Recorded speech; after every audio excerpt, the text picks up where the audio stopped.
संस्थापकाय च धर्मस्य सर्वधर्मस्वरूपिणे अवतारे वरिष्ठाय रामकृष्णाय ते नमः।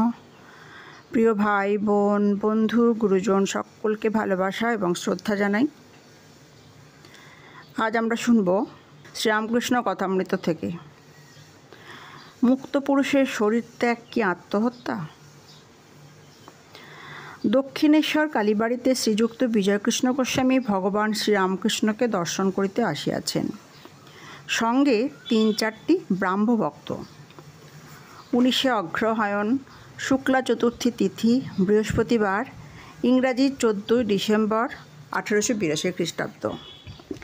পরমহংসদেবের পরম ভক্ত শ্রীযুক্ত বলরামের সহিত ইহারা নৌকা করিয়া কলকাতা হইতে আসিয়াছেন।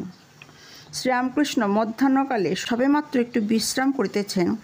রবিবারই বেশি লোক সমাগম হয়। যে সকল ভক্তরা একান্তে তাঁর সহিত কথোপকথন করিতে চান তাহারা প্রায় অন্য দিনেই আসেন। পরমহংসদেব তক্তপোষের উপর উপবিষ্ট।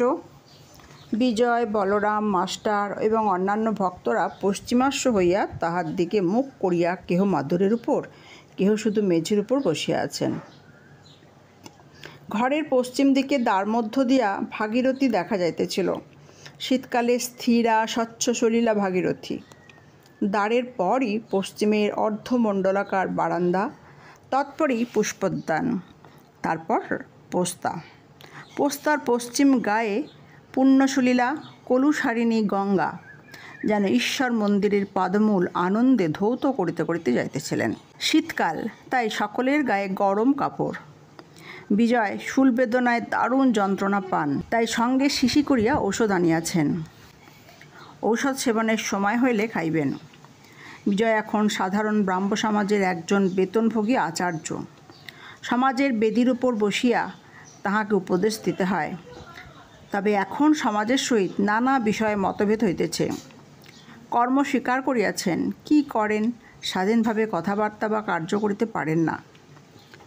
বিজয় অতি পবিত্র বংশে অদ্বৈত গোস্বামীর বংশে জন্মগ্রহণ করিয়াছেন। অদ্বৈত গোস্বামী জ্ঞানী ছিলেন, নিরাকার পরব্রহ্মের চিন্তা করিতেন, আবার ভক্তির পরাকাষ্ঠা দেখাইয়া গিয়াছেন। তিনি ভগবান চৈতন্যদেবের একজন প্রধান পার্ষদ। হরিপ্রেমে মাতোয়ারা হইয়া নৃত্য করিতেন। এত আত্মহারা হইতেন যে নৃত্য করিতে করিতে পরিধান বস্ত্র খসিয়া যাইত। বিজয়ও ব্রাহ্ম সমাজে আসিয়াছেন, নিরাকার পরব্রহ্মের চিন্তা করেন, কিন্তু মহাভক্ত পূর্বপুরুষ শ্রী অদ্বৈতের শোণিত ধমনীর মধ্যে প্রবাহিত হইতেছিল। শরীর মধ্যস্থিত হরিপ্রেমের বীজ এখনও প্রকাশোন্মুখ, কেবল কাল প্রতীক্ষা করিতেছে।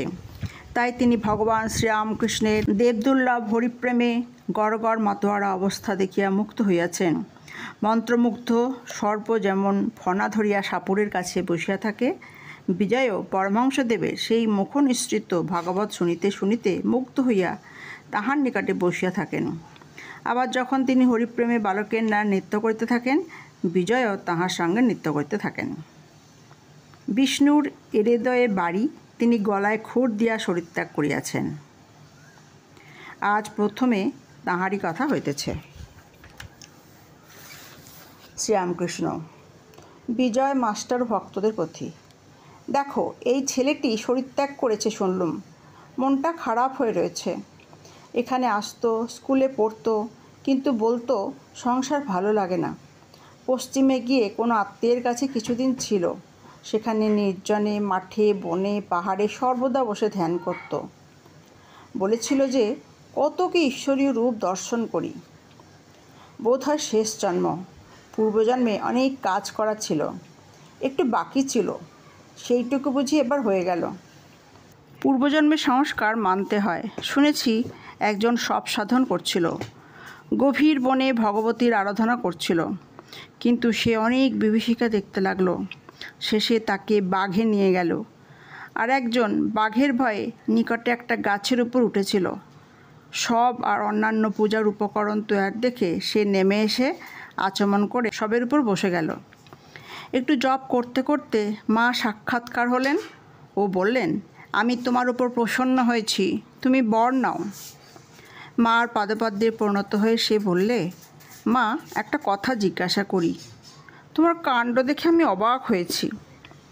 সে ব্যক্তি এত খেটে, এত আয়োজন করে, এত দিন ধরে তোমার সাধনা করছিল, তাকে তোমার দয়া হলো না?